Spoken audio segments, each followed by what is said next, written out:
All right, here's your homework. Understanding graphing, zeros, multiplicity, all of it. So let's do it together. The best, of course, if you do it first, or if you're stuck, then watch the video, right? But I'd love it if you do it first and then watch the video and confirms that you know what you're doing. You're learning. This is all about like learning the material, not just writing it down. So if it's already factored, then each factor gives you a 0. So if it's x squared, I want you to think if x squared was equal to 0 and you solved it, the answer would be 0. So 0 is a 0.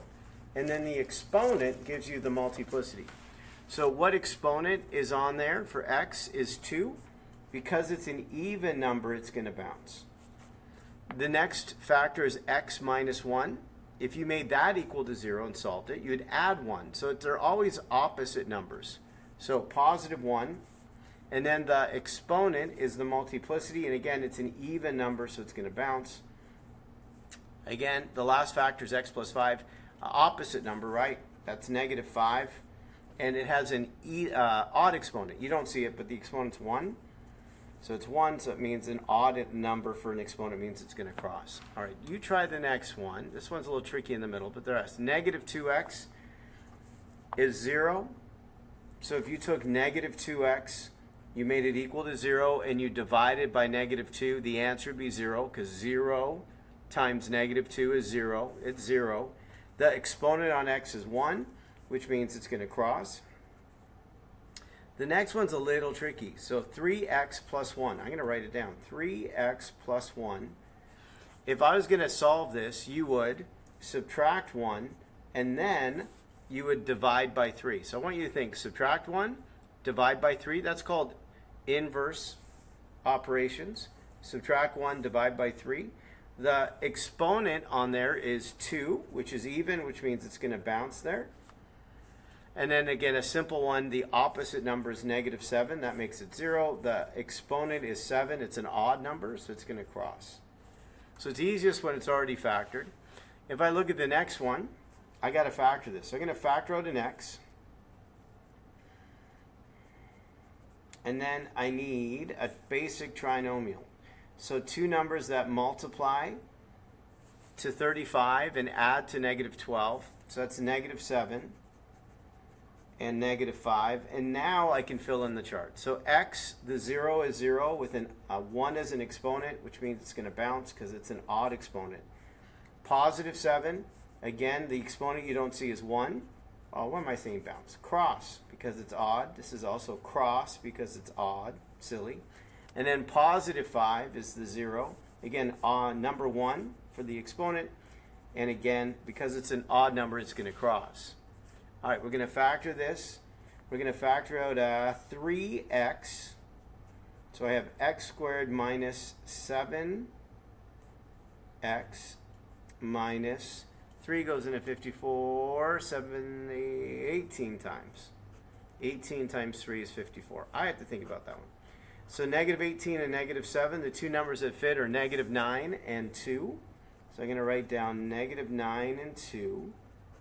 So the first factor, 3x, it's 0, and it has an exponent of 1 on x, which means it's going to cross.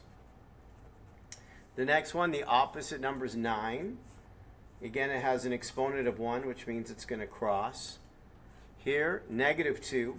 Again, it has an exponent of 1, so it's going to cross. All right, challenge yourself. Number 5.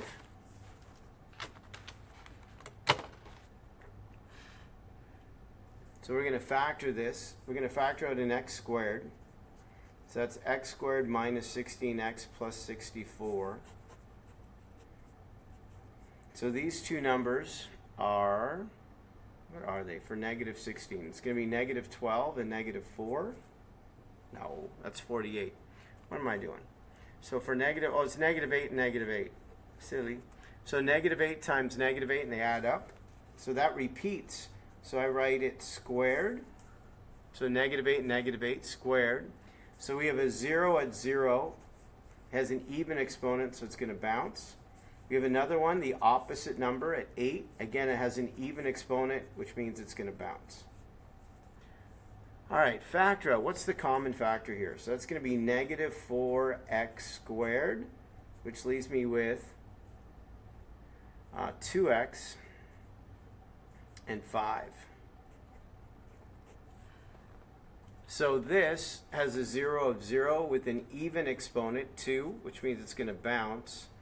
The next one, we need to subtract 5 and divide by 2. So there it is, negative 5 over 2. Again, it has a 1 for an exponent, which means it's going to cross. All right, number 7. A polynomial has zeros at negative 1, 2, and 7. All have a multiplicity of 1. Write what it would look like. So opposite, opposite, opposite. So negative 1 is plus 1. Plus 2 is negative 2. 7 is negative 7. They all have an exponent of 1. You could, I'm not going to make you multiply it out, but you could multiply it out and see what it is. We're not going to do that right now. But notice that each factor comes from the 0 and they're opposite numbers, and the multiplicity tells you what the exponent is. Okay, number 8, same idea. Oh, a tricky one here. We'll talk about it. 3 and 0. All right, so let's start there. So if it's 0, I'm going to write down x, and then the exponent is 4. Here, 3, the opposite number, and the exponent is 1. Now this one, 5 over 2. So I want you to multiply times 2, okay, and then subtract 5. So I want you to go reverse it. So I multiply times 2, and then subtract 5. It has a exponent of 2. That's the multiplicity. That one was tricky, right? It's okay. All right, last two here. Can you graph these? So I'm going to bring up Desmos, and we're going to graph it, and then we'll write down the information we need about it.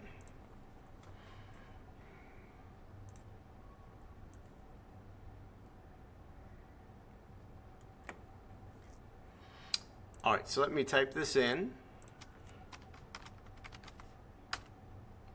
So that's x cubed minus 10x squared plus 27x minus 18. All right, double check. Did I type it in correctly?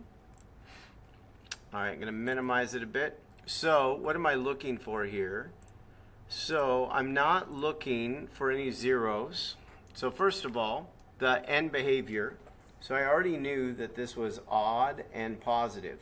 That means the right end goes to positive infinity and the left end goes to negative infinity. Now the turning points.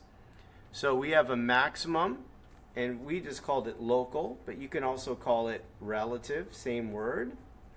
So where's the max turning point? We're going to make it friendly. So we're going to round to 2 and 4. Where's the minimum? We're going to make it friendly and make it 5 and negative 8. And we're going to put that on the graph. So 2 and 4 and 5 and negative 8.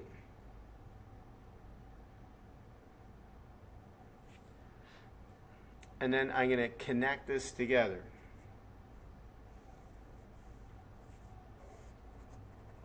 And make the graph. I like to draw a number line from negative infinity to infinity. So 2 and 5 will go on this number line. So the first part of the graph rises, then the next part goes down, falls, and then the last part rises. So it increases from negative infinity to 2 and 5 to infinity. It decreases from 2 to 5. The zeros, if we look here, I'm just going to make them friendly. It's 1, 3, and 6. So actually they weren't bad. 1, 3, and 6. So 1, 3, and 6. They're already on there. And all of them cross over. All of them are odd. The domain and range, we're not going to stress out about that right now. But the domain means there's no restrictions. And the range, it goes up forever and goes down forever. All right, last one for your homework. Number 10. All right, let's type this into Desmos.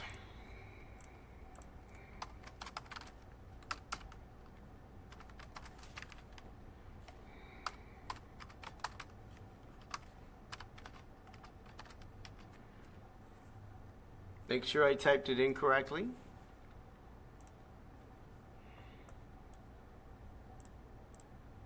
And then we can zoom in a bit.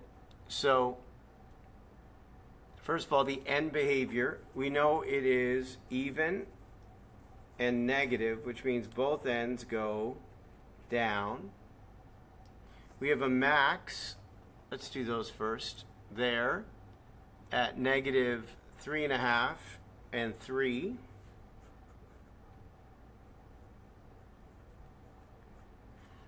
We also have a max at 0, 0. We have a minimum, a low turning point here at like negative 2, negative 9. We also have zeros at negative 4, negative 3, and 0. So I'm going to put all of that on the graph. We don't need this anymore, so I'm going to make it bigger. Negative 4, negative 3, and 0. We have a turning point at negative 2, negative 9, negative 3.5, and 3, and 0, 0. And then connect it.